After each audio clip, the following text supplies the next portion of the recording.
你发誓吗？要不然咱们做个交易。什么交易？你问我个问题，我对天发誓，给你的是实话，否则我不得善终，死无葬身之地。但我有个条件。什么条件？我也问你一个问题，你必须说实话，这才公平。行啊，反正我又不撒谎。要发誓。好，我也对天发誓，待会儿你问我什么问题，我都如实相告，不然就叶氏一族家破人亡。问吧。婉儿大婚，你会不会借机闹事？不会。没想过？没想过。不管我与范闲斗成什么样子，在我心中始终把婉儿当自家妹妹。那就好了，该你问了。你方才说你与婉儿情同姐妹啊？胜过亲姐妹。那你可不该有事情瞒着她。我怎么可能有事瞒着她？那我的问题来了，林拱遇害当天，范闲来找过你，都跟你说了些什么？发过毒誓的，得说实话。你怎么知道？范闲在京都有些名气，去过哪儿，遇过什么人，费点心都能查到。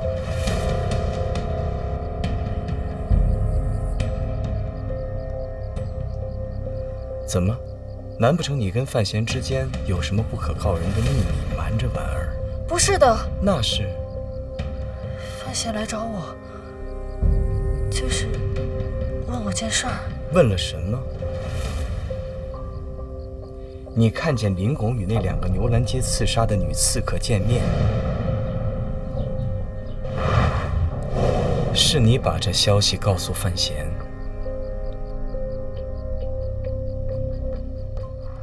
你答应过我的，不会破坏他们的婚礼。当然，我说到做到。你放心，这场婚礼一定会很热闹的。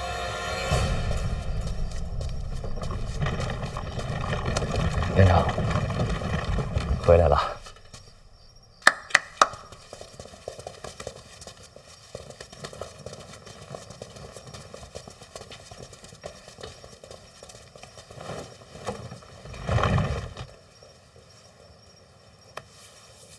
辛苦了。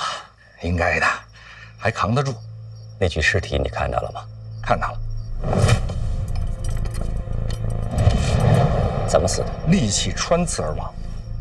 从伤势上看啊，凶手出手极快，易如凡人，武功高强。可除此之外呢，也没什么特别的。自江南到京都，山条水长，这跟江南有什么关系啊？前些日子，江南有连环杀手出没，此人武功极高，行踪难寻。费介亲自前往江南，就是为了这个案子。有费老出手啊，那就万无一失了。费介前几日飞鸽传讯说他跟丢了，费老都跟丢了。自那日起，江南到京都，官府沿线不隔数日，就会有监察院的同僚惨死。那这凶手是从江南奔着京都来的？你看到的应该是最后一个。那按脚程算，此人应该到了京都。可这是谁呢？他能让费老无功而返？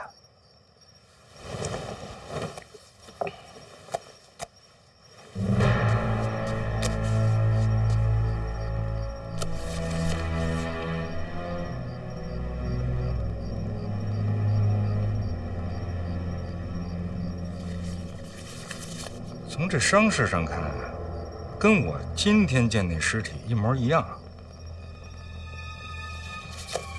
一个人干的。你往前翻，往前翻，看看死者是谁。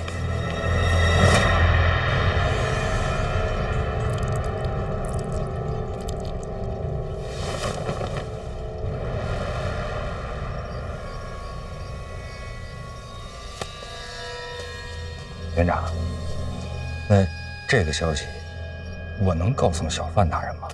你觉得为什么能让你跑一趟？明白了，请您告退。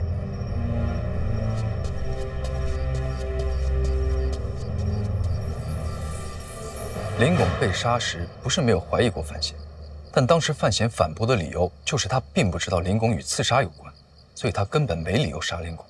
可事实证明他是知道的，所以他有动机。林拱的死很可能跟他有关。殿下，您接受婚约和叶小姐来往，难道就只是想要得到这个答案？别把我想得这么坏。范闲与郡主成亲是接掌内库的条件。如果没有这场婚事，内库就有机会重归旧主。殿下，3日时间足矣，只要把这消息告诉郡主，这场婚事就再也不可能发生。谢必安，我没有想到你会有这么坏的想法。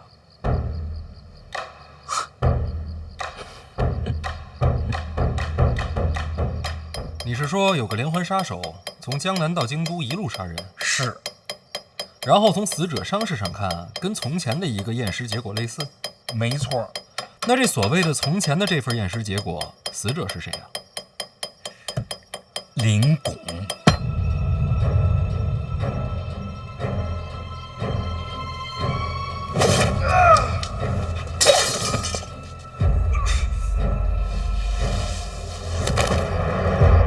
你没看错？不会错了，大人。2次伤势非常相似，这凶手啊，2次杀人，出手速度都是极快，异于常人。当然了，也有另外一种可能，那就是这次的连环杀手跟当年杀害林拱的那个凶手用的武器相似，武功呢也相差无几，也会有如今的这个结果。你刚才说，这个凶手是从江南一路奔着京都杀过来的。从时间上算呐，现在应该已经在京都了。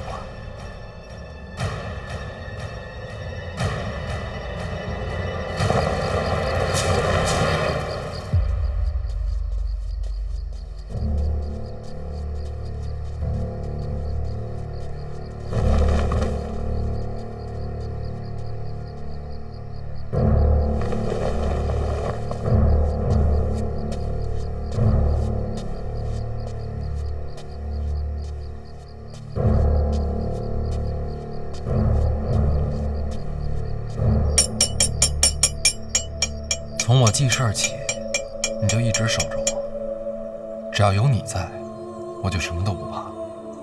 你对我来说不仅仅是一个守护神，还是我在这个世界上最重要的亲人。所以我希望你能找到自己想做的事儿。找到自己想做的事，为了自己吗？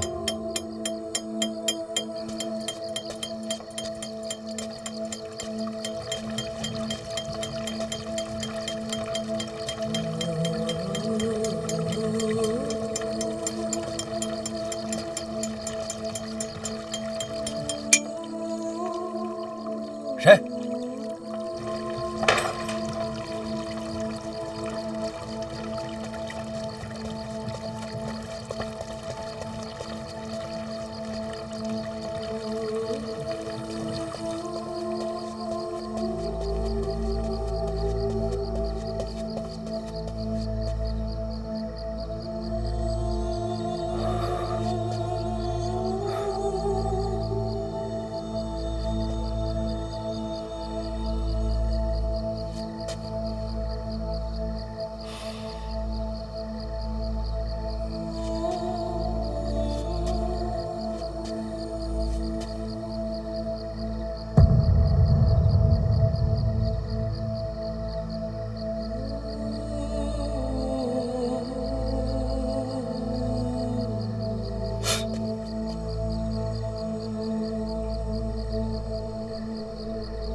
母猪说：“你到底在哪儿啊？”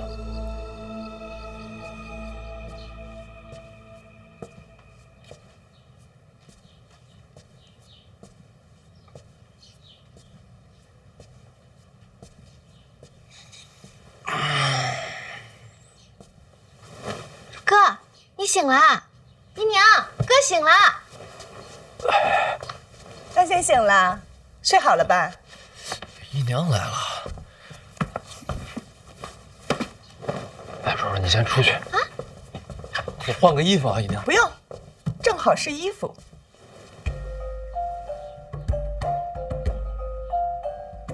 这2项都得是。想得美，满院子都是。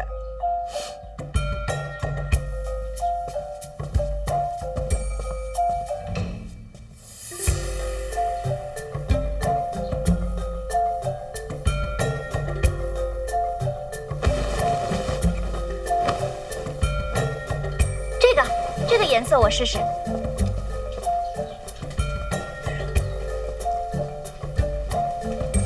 丽姐，还有丽姐，丽姐我再看看。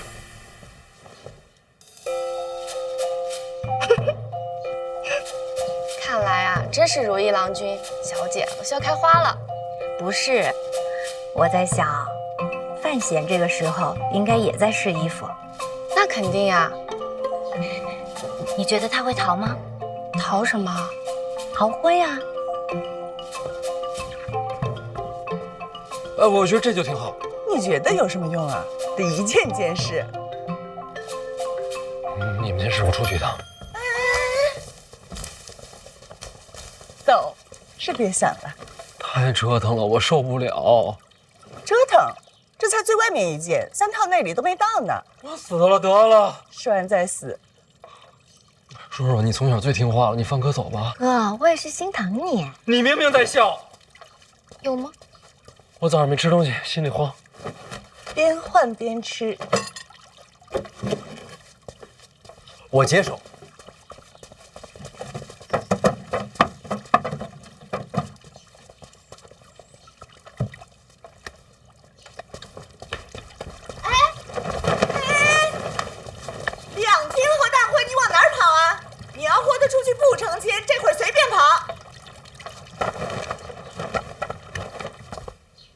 让他这么试，怕是生不如死。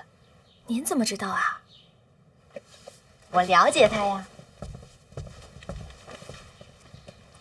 若是这时候都不逃，那就是真放不下我了。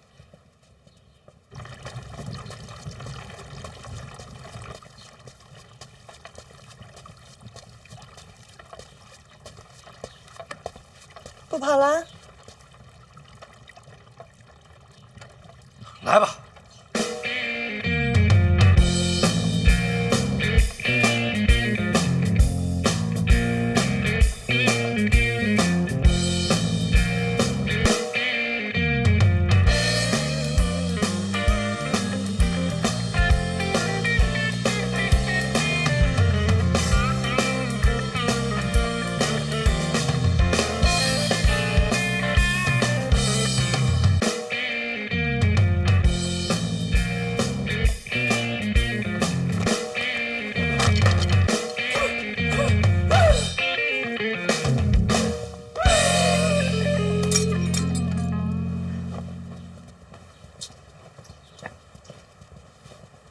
小姐，您还有很多衣服要试呢，再累啊也得忍忍。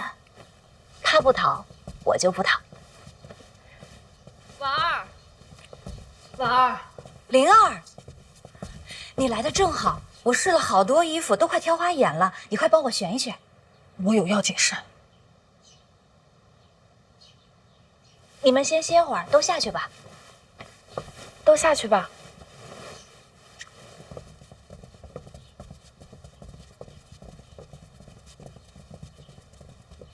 找我有事儿？李成，啊切！你怎么了？得伤寒了？没有。啊切！小桃，快去把治风寒的药拿来。小姐，您放哪儿了？就在……算了，还是我自己去吧。你等我一下。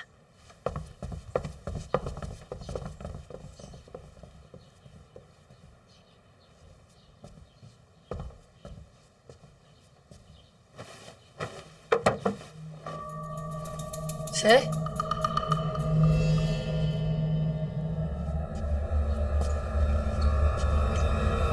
说你喜欢紫苏汤，便让他们学了做法，味道还行吗？我们叶家掌管京都城防，我莫名失踪，他们总会找上来的。你没有失踪，你出城有急事，还给家里留了书信。什么书信？你学我笔记？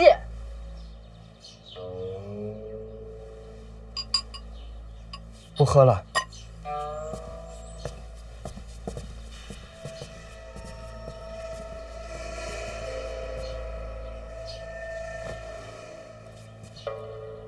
你抓我是为了什么？我怕你单独去见马儿，告诉他林红的死其实与范闲有关。人不能太冲动，朋友没有你这么当的。你要提前说了，还怎么成亲？说的倒好听，你不就是想在婚礼上说穿吗？就这么不相信我？你说呢？这绸带是不是有点长啊？对对对，我觉得这件不错，应该算是甲等上乘。甲等上乘，你觉得呢？行还行。谁问你了？你来干嘛？他找我有事儿，找我有事儿。我们别走啊！我不急，你忙你的呗。抓紧梁文回来继续。说吧，啥事儿？别让我叫你啊！我这就找他。没事，不忙，你这重要，他不着急。我着急。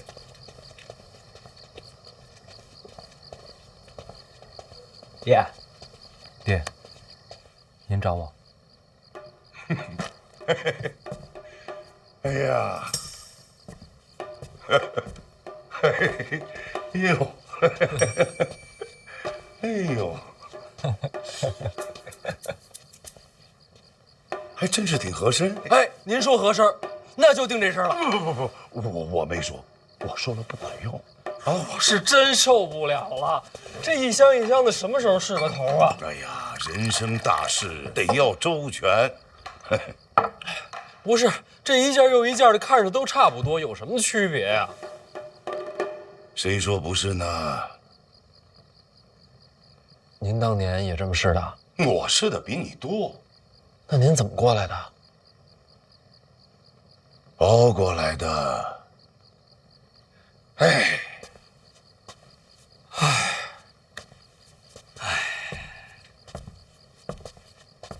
你跟着叹什么气啊？我是想啊，寻常人家根本没有你这种机会换这么多套衣服，你这烦恼啊，其实是人家的幸福。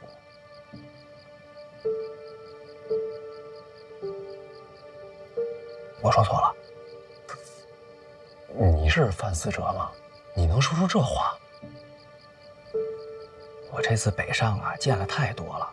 咱们大庆就算国力雄厚了，可是还有好多老百姓都饿着肚子呢。所以呢？所以就得多挣钱呢。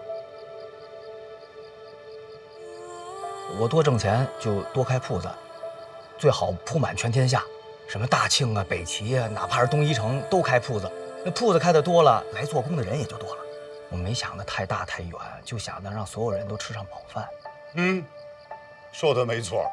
嘿嘿嘿，光赚钱怎么行呢？哎呀，你有这份心，也算是长大了。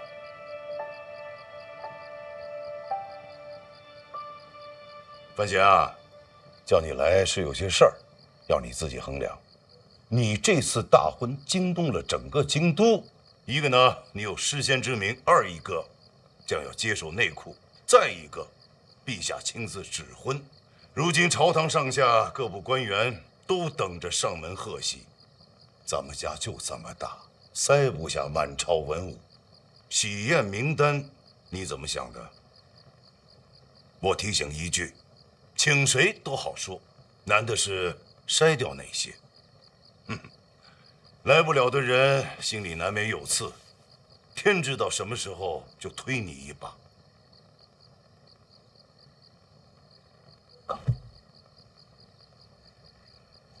你再说说，这拍卖会能成？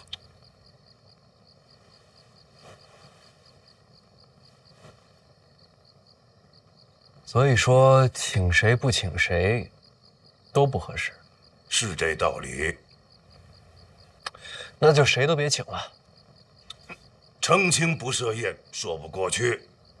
家宴，家宴。家宴。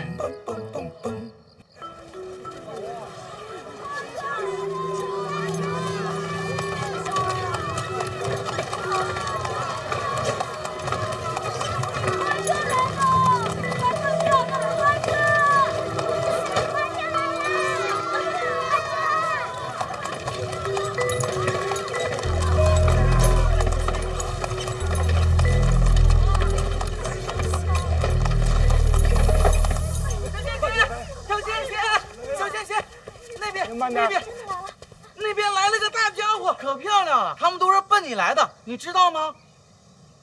那我再去帮你看一看吧。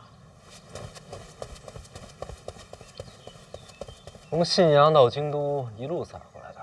哈，日以继夜，夜以继日的，都不休息吗？他们轮流撒。那得撒多少花啊？车上装得下？这一路上啊，一路薅啊，不知道撸秃了多少座山。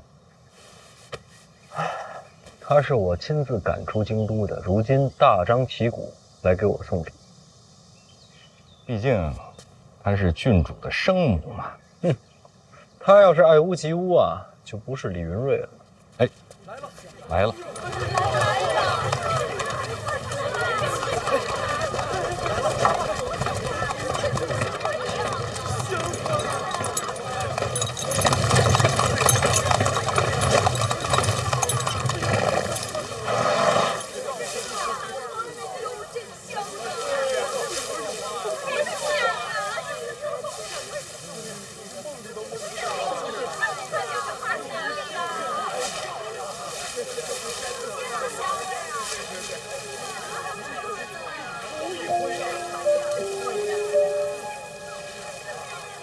什么意思啊？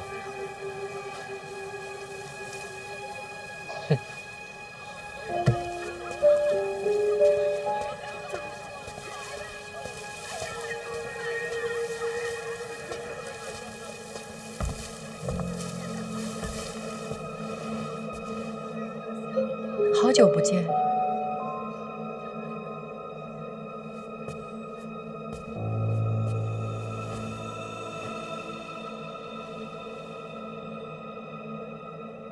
陛下命你留在信阳，若无旨意，不可回京。我抗旨，就是偷偷回来的。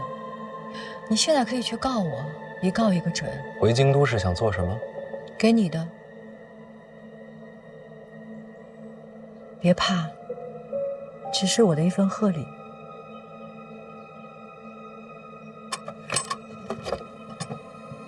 与婉儿成亲之后，你就该接手内库了。这是内库的账本，还算有诚意吧？不惜抗旨回京，就为了送这个？成亲那天，我要见见婉儿。她是我的女儿。成亲是她一生中最重要的日子。我没有过那样的生活，但是我希望她有。我也想给她留下最美好的回忆。所以婚礼期间，你我休战。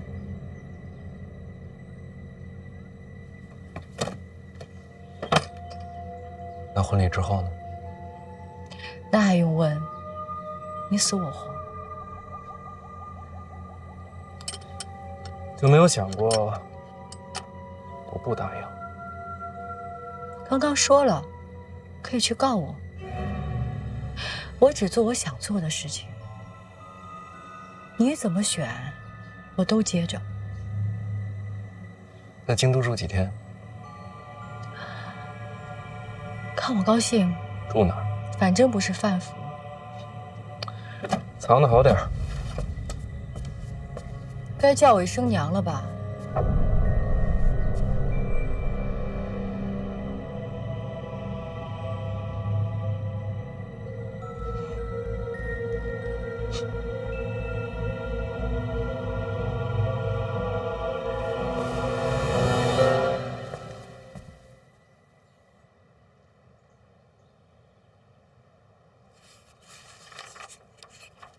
慢点看，别对着强光，不着急。没事，看完了。怎么样？内库的经历是一个无法复制的传奇，毕竟是曾经的天下第一商铺。有史以来，天下第一商铺都不为过，多少奇思妙想，分铺开遍天下。还有皇室撑腰，如今看来，这账面上亏损了2000多万两。李云瑞这个生意做的，就该掉脑袋。皇室的脑袋没那么好掉。你听到这个欠款就不惊讶吗？早该想到的，就算没欠，交到我手里也该欠了。这件事情对于你来说，不光是账本，也是一个坑。就算是坑，也等到成完亲再跳吧。你说的对，婚事天下最大，你娘也盼着这一天呢。这些账册是不是先藏着些？怎么藏呢？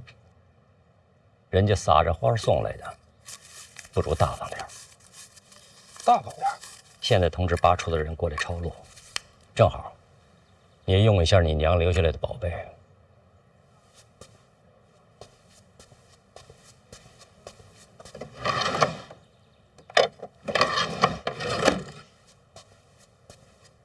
抄完之后呢，都给谁看？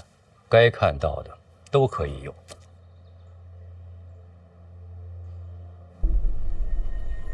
内库底蕴犹在，范闲又是个人才，我猜不出4、5年，亏空即可追平。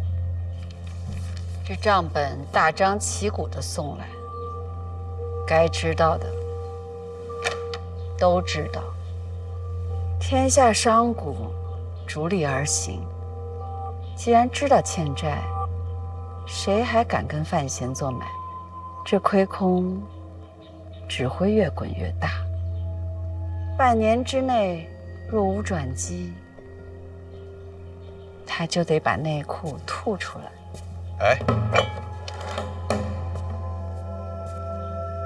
半年时间，2000万两，即便是神仙也做不到吧？除非有人愿意帮他。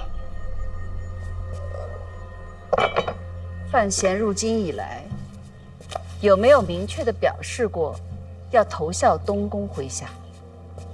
还没有。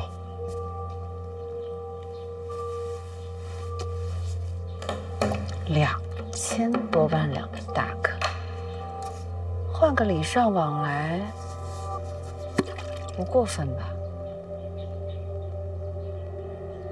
你是在救他。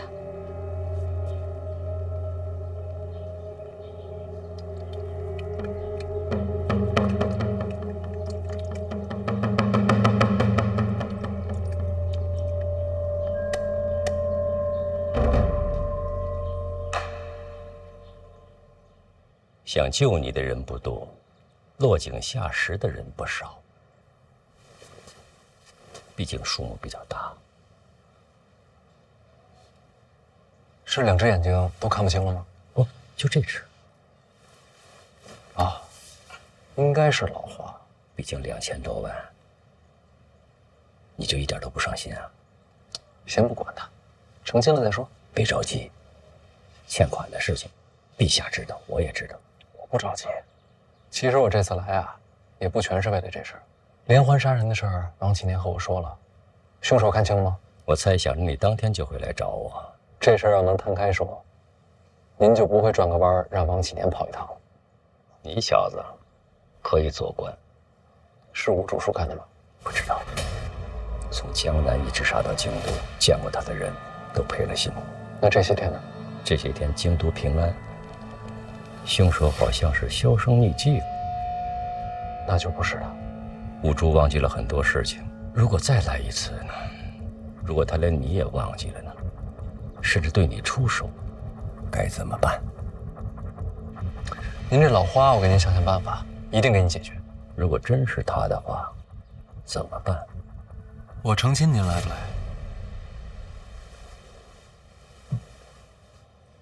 那是你的家宴，就是家宴才会请您啊。我早就没有家了，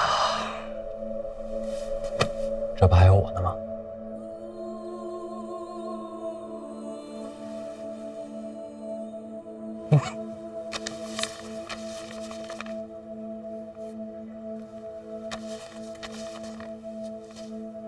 成婚之后再看吧。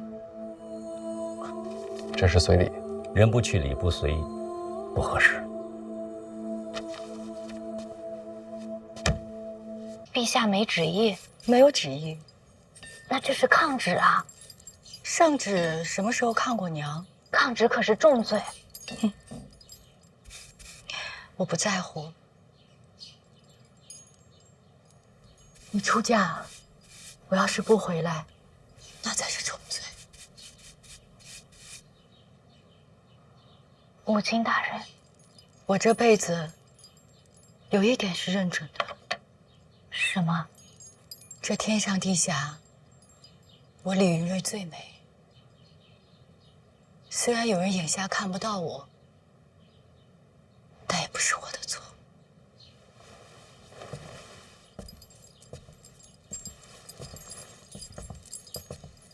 您说的是谁？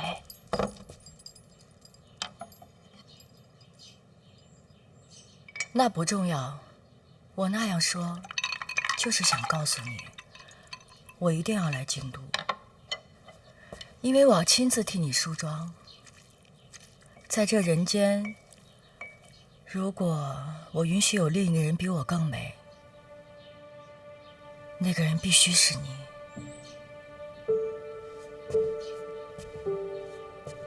必须是今天。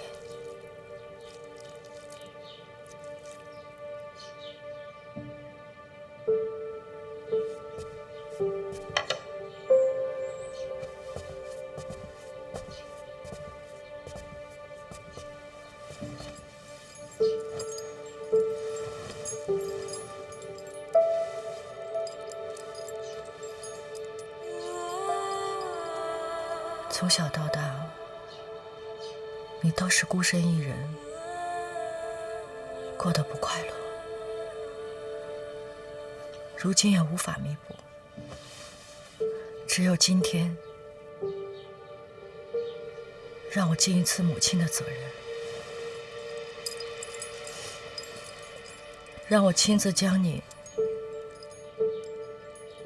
送入到人生的下一程。娘，别哭，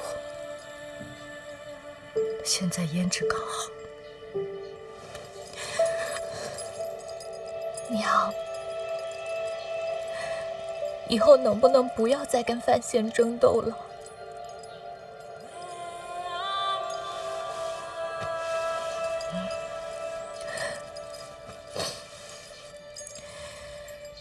看看你，多美！做娘的输给你了。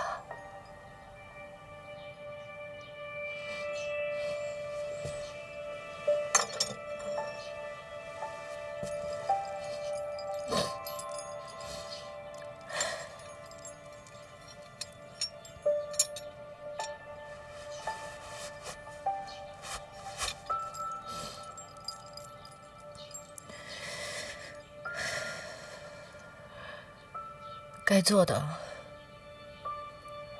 我已经做完了。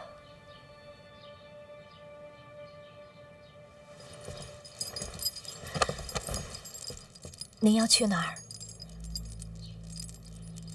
偷偷的来，自然要偷偷的走。婉儿，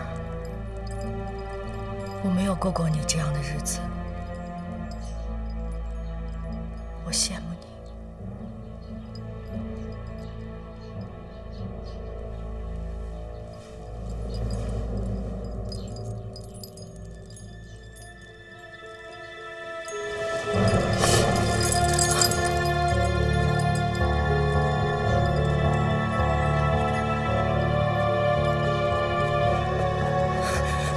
站住！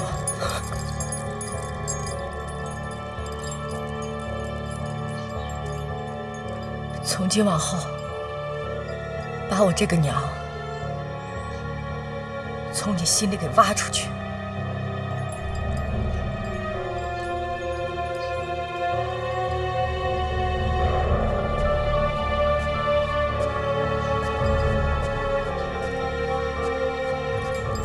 您能来，我很开心。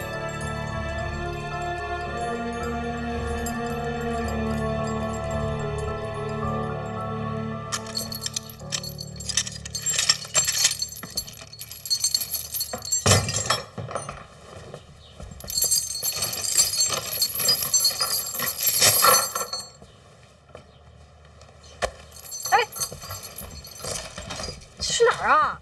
还能去哪儿啊？你放过他们吧！我就害怕你不放心，所以让你和我一同去。我又不会武功，真有什么意外，随时向我动手。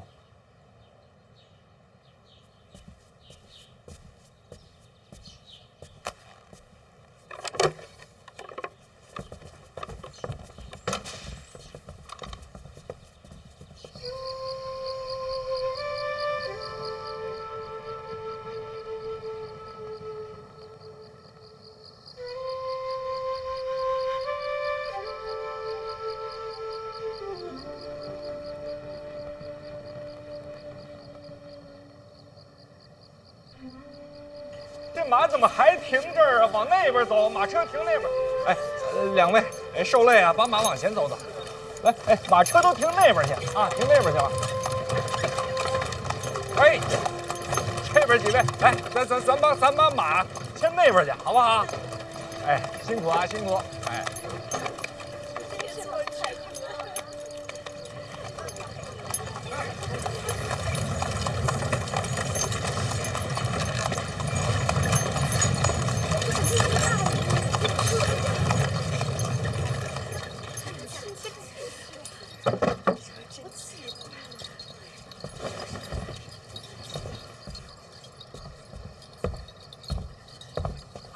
参见太子殿下。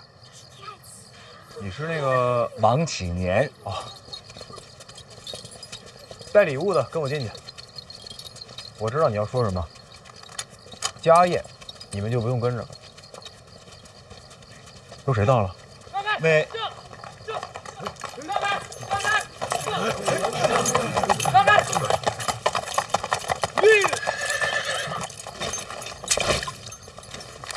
北齐急信，边军800里加急。北齐犯边？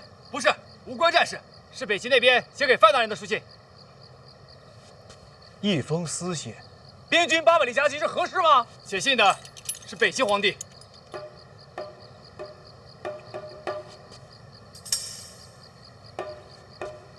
哦，哪有新郎官亲自倒酒？家宴无所谓规矩。怎么，我成亲，你比我还紧张？哎，范兄，来，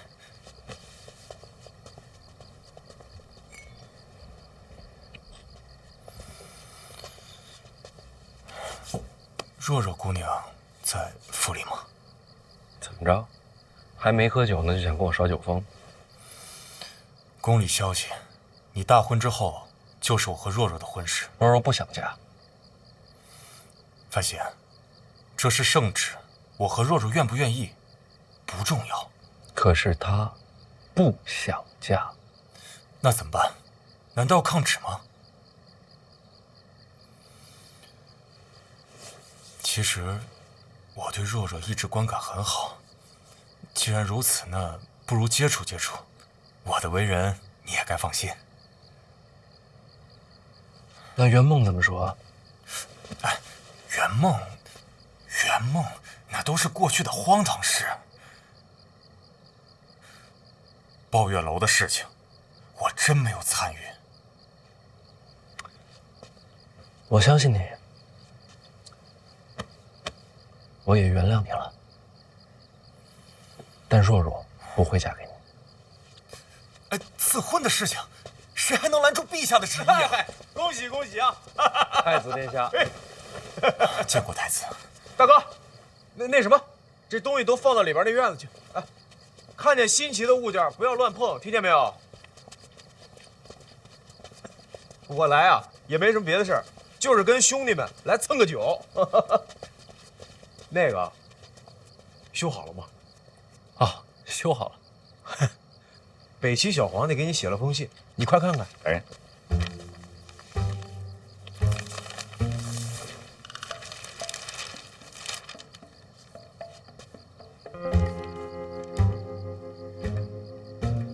催我更新的，什么意思啊？红楼，北齐小皇帝喜欢看。就这？还有点别的消息，殿下自己看吧。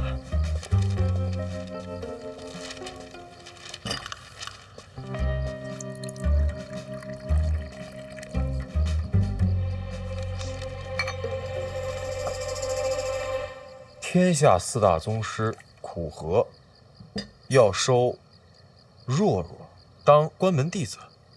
海棠朵朵不就是关门弟子？这上面说了，门没关严，再关一次，这也算理由。 4大宗师武艺超群，想法难免异于常人。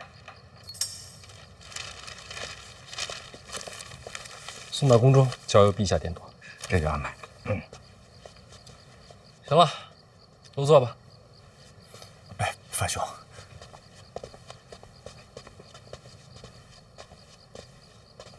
范兄，你这是怎么做到的？你觉得这婚事还能成吗？ 瞧在4大宗师的面上，陛下这此婚恐怕会不了了之。4大宗师凌驾于王朝之上，你觉得这是好事吗？一向如此啊。我随口一说，你别在意。赶快入席吧，冷菜快上。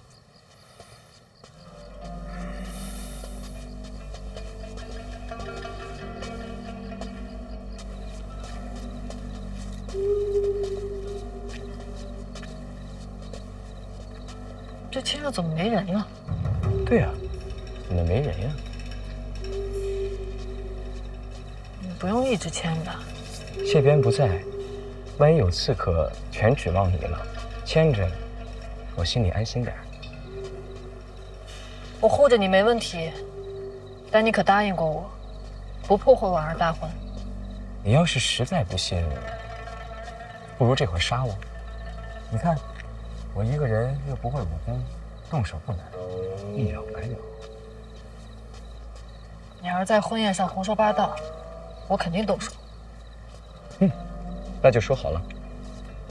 说好什么？要不然保护我，要不然杀我。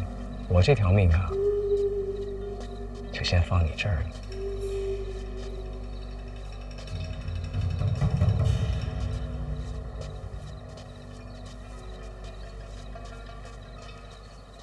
哎，你娶了婉儿，咱也算是亲戚了，咱们是一家人。大哥，我不骗你，为了咱兄弟这事儿，我是整宿的睡不着觉啊。这内库亏空这么多，咱们怎么办呀？太子为人突出一个慈悲。还有一点啊，我看这北齐对你也是颇为看重，但是咱们这内库亏空再多，那是咱大庆国的事儿。 可不能拿别国的钱银来填这窟窿，这是大忌。太子不必多虑，北齐小皇帝就是再喜欢红楼，也不能倒贴2000多万两。请殿下入府，大喜的日子来的都是客。那太好了，我还担心他不让我进去呢。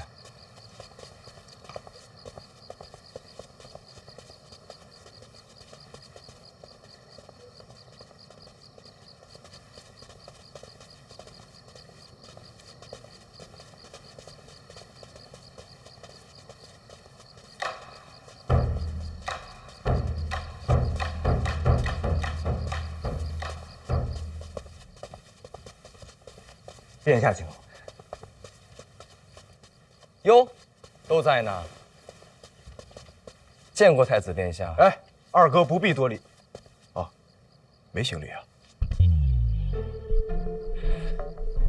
这个范闲大婚，二哥亲自赶来，可见是重情重义之人啊。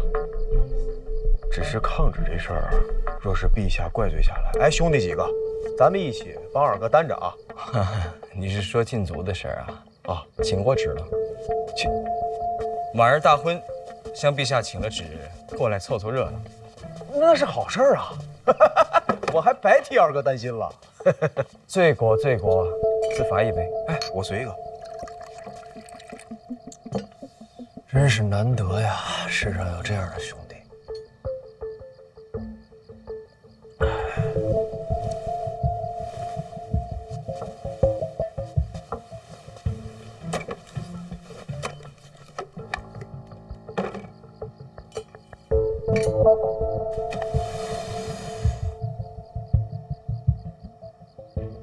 随礼，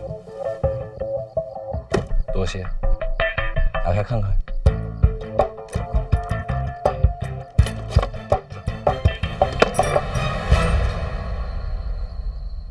我本来准备了这珠宝首饰，可想想这些玩意儿你家不缺，不如直接点，50万两。多了。杯水车薪，这内裤亏空2000多万，我都替你发愁。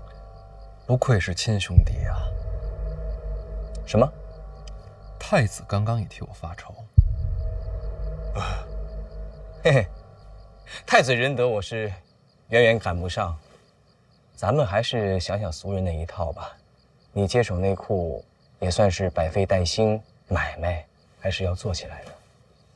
有这亏空在，买卖可不好做呀。无事，我认识许多商铺世家，看在我的面子上，他们得帮忙。哦，对，二哥心是好的，但是，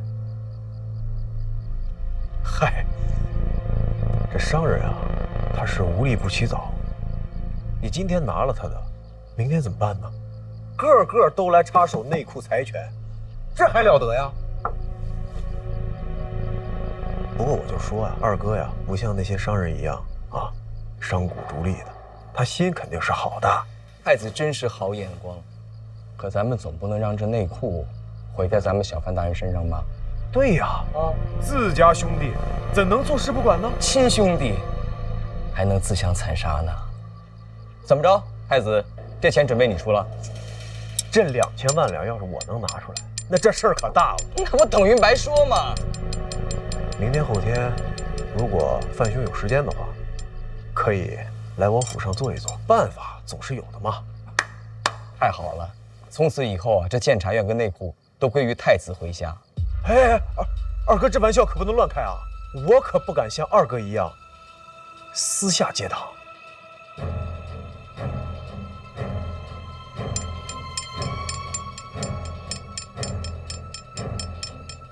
我这边你也考虑考虑，不用投效，正常买卖，各取所需。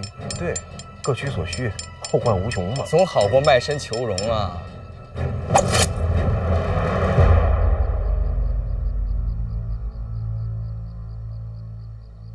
哼，又说话了。唉，留一张够了，50万两都够督察院参我7、8回了。大好的日子不想触眉头。哎，太子听说过蜜月吗？是一种甜食吗？不是，意思就是说婚后我得跟网上休息一段时间，不谈公事。太子的心意我领了，这东宫呢，我也就不去了。嗨，哎，这没有人帮，这2000多万的亏空如何收场？良辰美景，不想谈这些。诸位，我今天也是第一次拜天地，时辰就要到了，不如一起观礼，凑个热闹。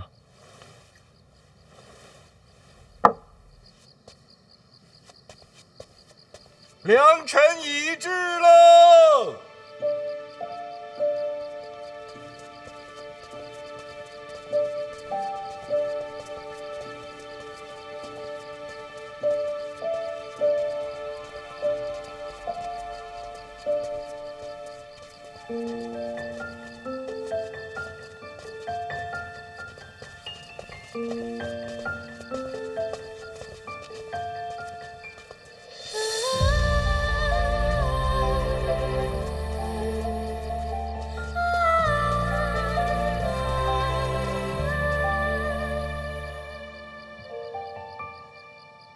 不应该喜婆牵着吗？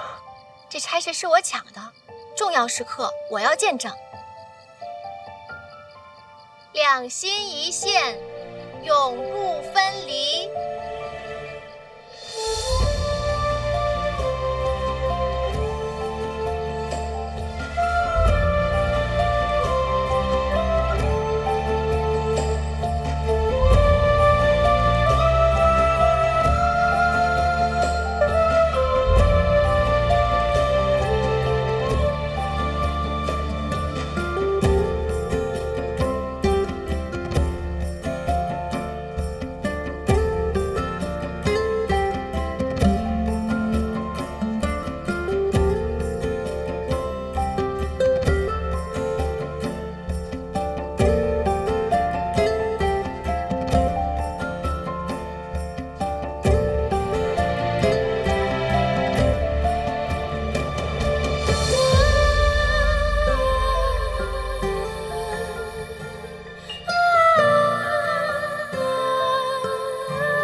婉儿，我有话要对你说。哎，你少爷，有什么话啊？咱们拜完堂之后再说啊。不行，我一定要现在说。婉儿，爹有一句话，一定让我在你大婚的时候告诉你。什么话？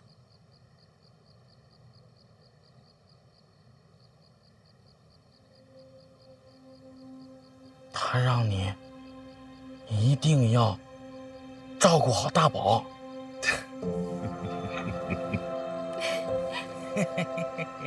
好，我答应你。嗯，我说完了啊，说完了，好，我说完了，我说完了，大宝，说完了，说完了，说完了。哎，好嘞。来，开始。师伯，别废话，把场外都送了一遍了，再送我受不了。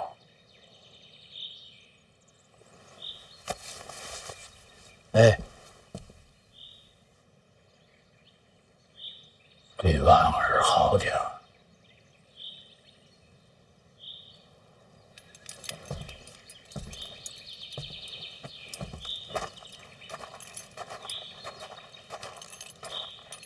这次进军出行，算我头上。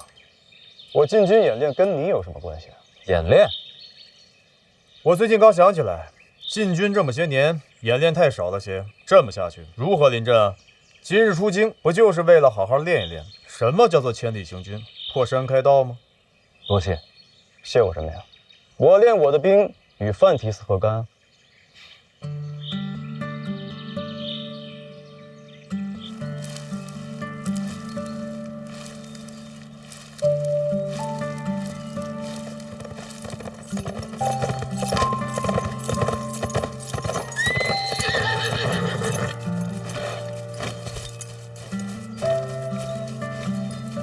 大哥怎么也在？凑巧碰上了。出什么事儿了？是我爹。小麻烦。黑旗冲阵可不算小麻烦，幸好这家伙提斯身份好使。没事儿了。还得感谢大殿下相助。不用谢我，黑旗不给禁军面子，今日之嫌也只有你才能平息。多谢大哥。自家兄妹不谈这些。我与你之间虽然不用说谢字，但这是我爹的性命。范闲，算我欠你一条命。夫妻本就一体同心，你的命不就是我的命吗？还没成亲呢。还没成亲呢，你这是想赖到哪儿去啊？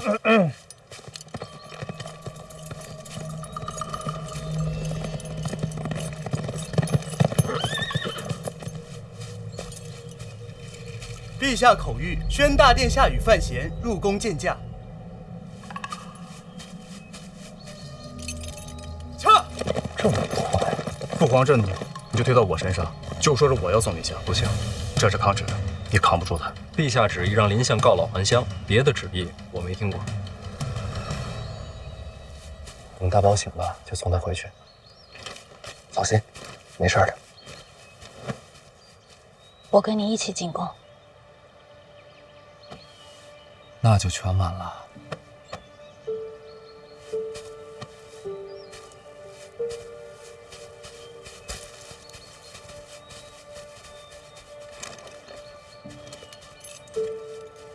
走。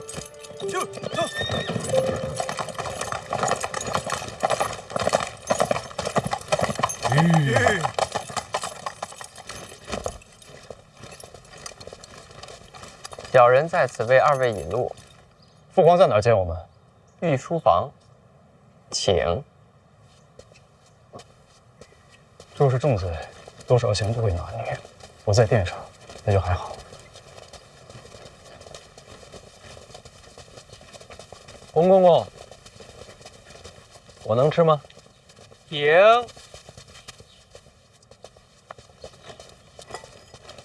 你倒轻松啊！陛下真要砍我的头，我也不能当饿死鬼啊！来这儿。哼，咱们两个鬼啊，吃饱一个得了。你想想，到底怎么说？不怕，我都已经死过一次的人了。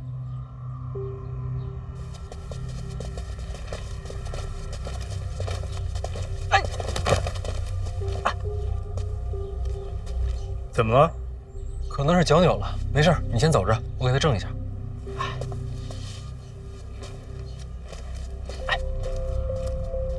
陛下得知消息后，未有息怒之色。那方才御膳房送的糕点，陛下吃了2-3块。陛下平日动怒之时，绝不会去动糕点，这都不敢说。脑袋不要了，大人恩情，小人并未忘却。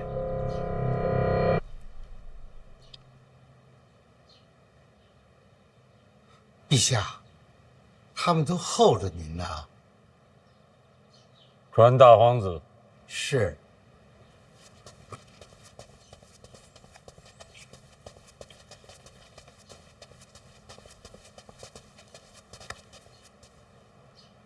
殿下，陛下让您进去。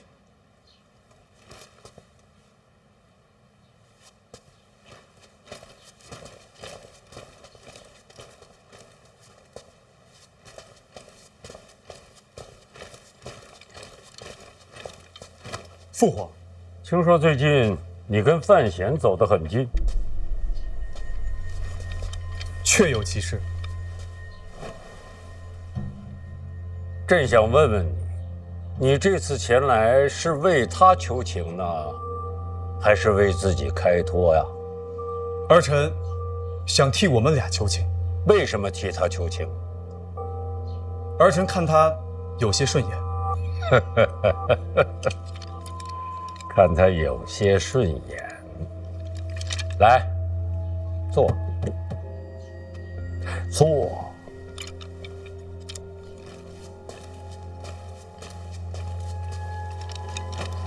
怎么看他就顺眼了呢？他重情义。他重情义，那别人呢？京都百官多是重名重利，重情者少了些。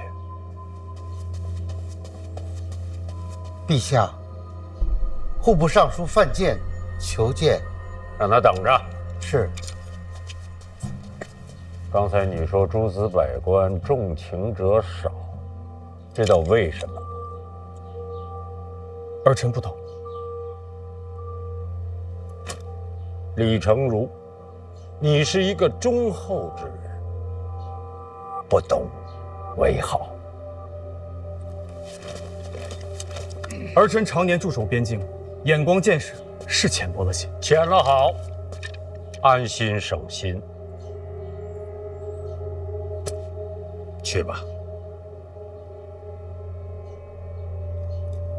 是。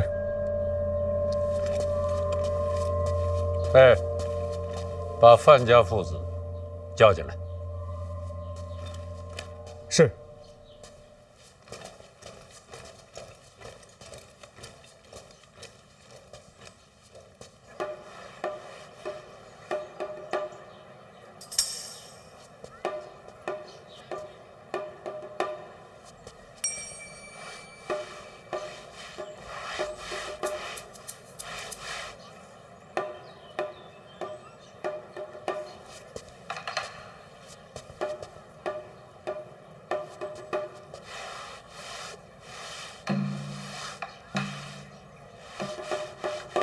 队长，行了吧？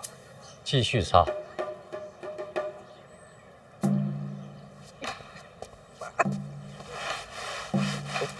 咱都等多久了，院长？陛下，臣是来谢罪。何罪之有？擅自出京，调动黑旗。陛下，这是临相回乡之时，将麾下门生旧故的名册转交于臣，臣献于陛下。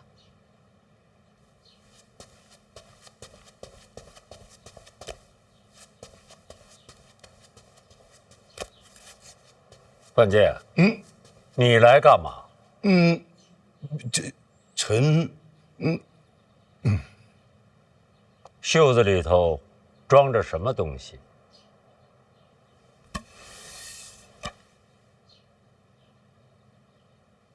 戒尺做什么用？范闲抗旨啊！他擅自出京，调动黑旗，臣听了火冒三丈。范家一族向来弑君以忠，怎么出了这么一个逆子？你准备怎么处置？臣想家法伺候。准。打！逆子，逆子，你气死我了！我今天一定要打死你！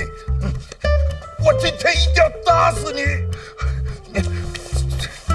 逆子，范建，我今天不打死你，我还哪有脸见陛下？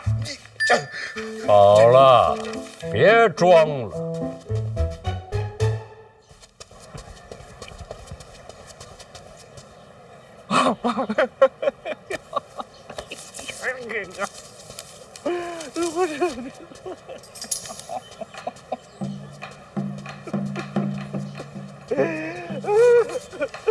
行了，范闲没事了，范闲没事了。真的？哎呀，你干嘛一直黑着个脸呢？你吓死我了，你！给你个忠告啊，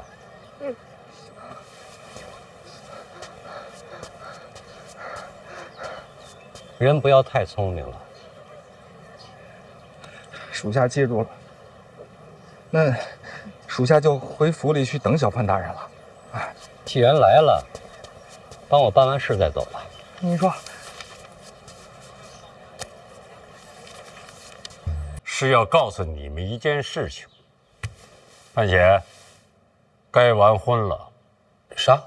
你范闲该完婚了。我跟婉儿的婚事，你还想换一个人不成？啊，不换，就婉儿。好，3天之后完婚。3天来得及吗？从礼部拿银子，我们在事后给他补上。陛下，这不合规矩。范建、范闲，你们听好了，这桩婚事不是你们的家事，是国事。是国事，陛下英明，臣领旨。哎，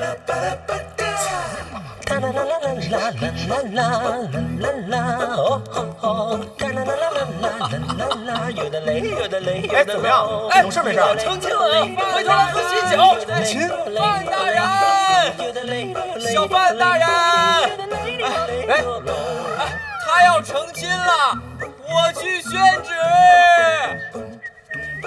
哎，纸宣完了？宣完了。要不要留下喝口茶？还得赶回宫里。3天后大婚，这哪来得及筹备呀？来得及，礼部操办，宫里出钱。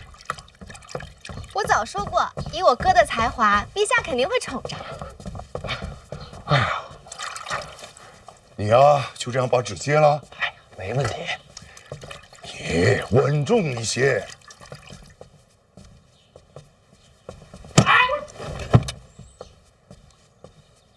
这一惊一乍的做什么？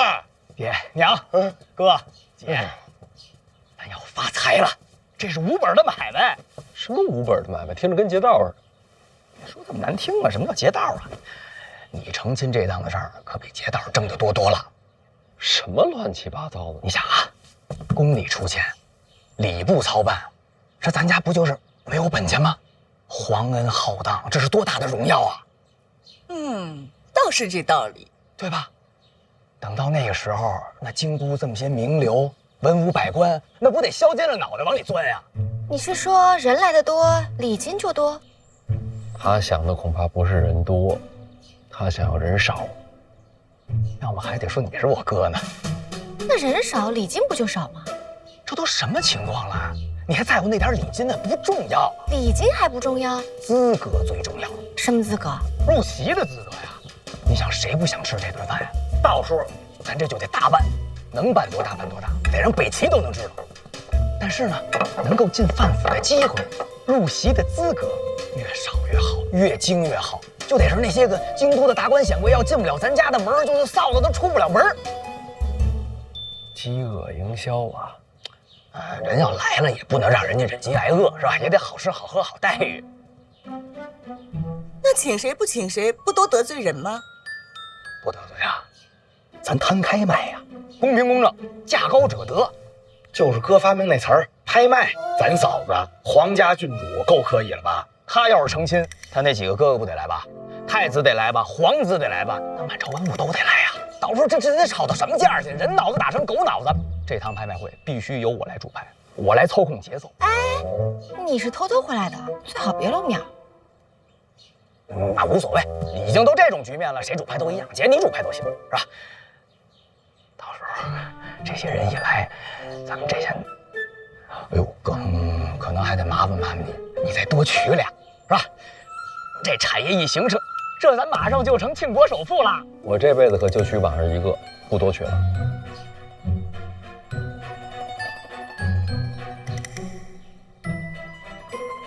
行，一个也行，就娶一个也可以，我也能让这产业做起来。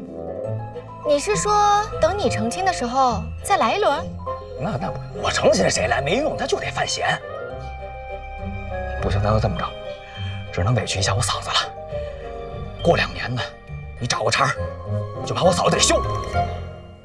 和离之后呢，咱们还能复合吗？你再成亲，咱就再办一回，再办一回又收回钱。成亲合离，成亲合离，亲离亲离，发财了！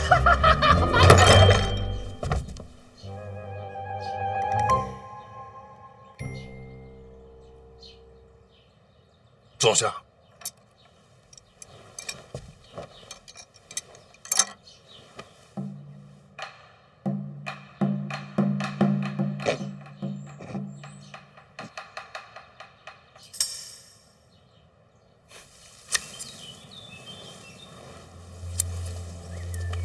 拿好，哎，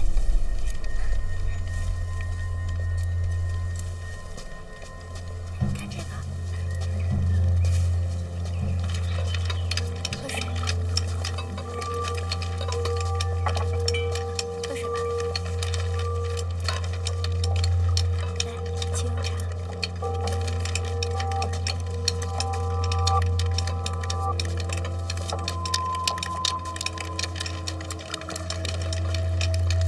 喝点水吧。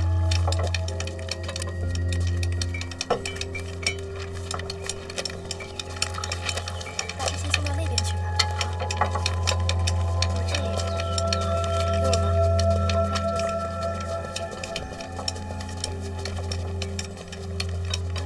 他这是去哪儿了？如厕。如厕为何要带纸笔？宫内符旨，如厕可以，人不能闲。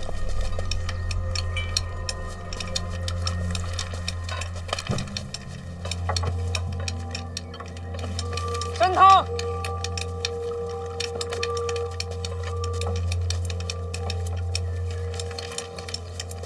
殿下在哪儿？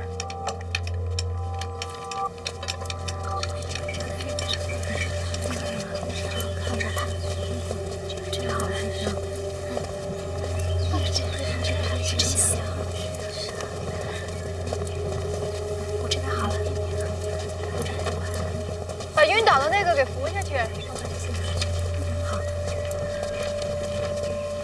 那个馍，加点辣子，让他去缓缓。我拿个馍过来。快点，快点。是啊。公主，你来啦。袁先生这些日子在信阳还习惯吗？一切都好，就是吃的稍微有一点点辣。相府不吃辣吗？相府自然要跟着邻相的口味来呀。袁先生在相府潜藏，也是辛苦你了。总算没有辜负公主的使命，把林若甫拉下了相位。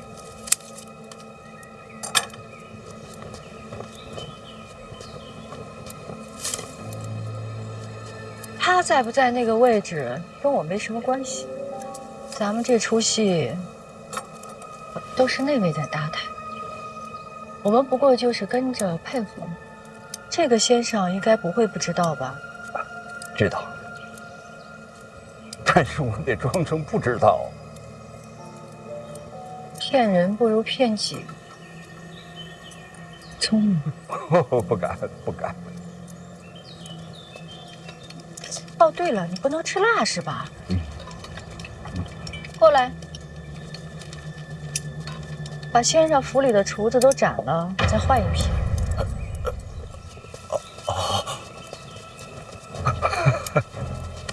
公主，大可不必呀，已经开始习惯了，也许再过几天我就无辣不欢了。唯一缺点还是心善。确实是习惯了。人善被人欺，我就是最好的例子。要不然怎么会从京都被赶到这个地方呢？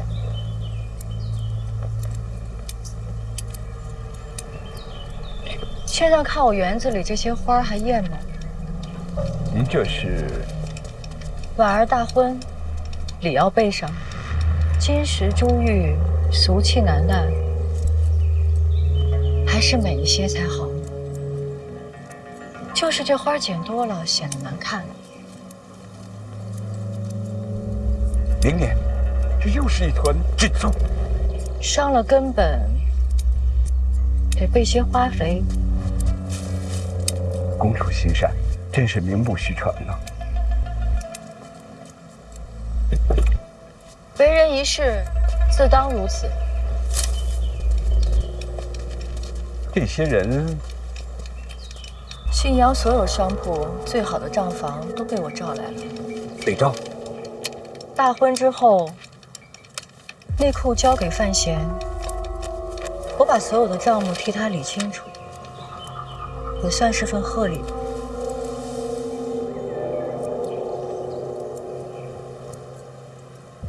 先生有话要说，不必拘谨。内库账目也算是机密，这些账房日后得严加训练，可别泄露出去啊！不是说了要备好花肥吗？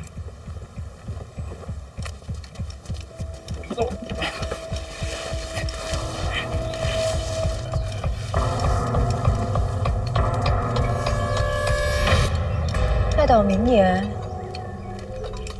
又是一团锦簇。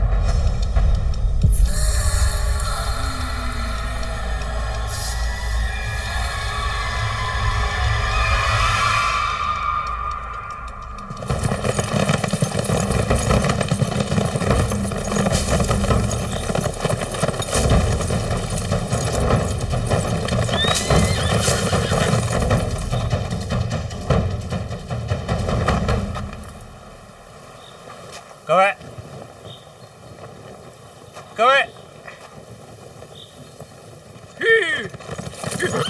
怎么才来呀？我都到了会儿了。哎，各位，这是什么意思啊？不妨。里面死的是6处的好手，我率队守卫，你进去验尸。这不得找个仵作来呀？院内绝密，知道的越少越好。那我也不能空着手干活啊。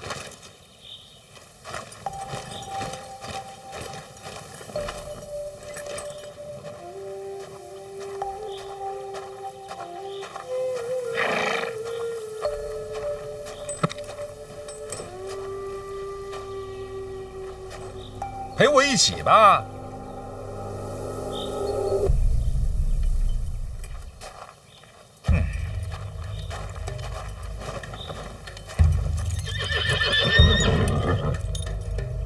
若有敌踪，全力冲杀，伤亡过半时，分兵抵挡，护送王启年回京都。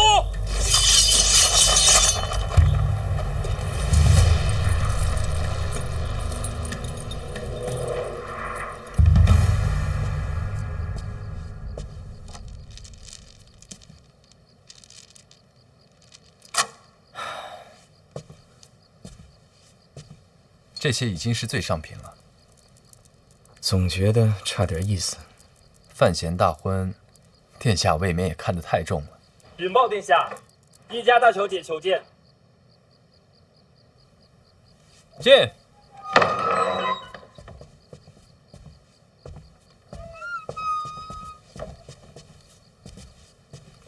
这么晚来，哪一出啊？婉儿跟范闲要大婚了。听说了。婉儿跟我如同姐妹，她跟范闲在一起并不容易，你别捣乱。怎么这么想啊？你说呢？我之前是给范闲下过套，可这次不一样，自家妹妹大婚，不想横出波折。你瞧，我这不是正在给大婚挑礼物呢，来帮忙选选。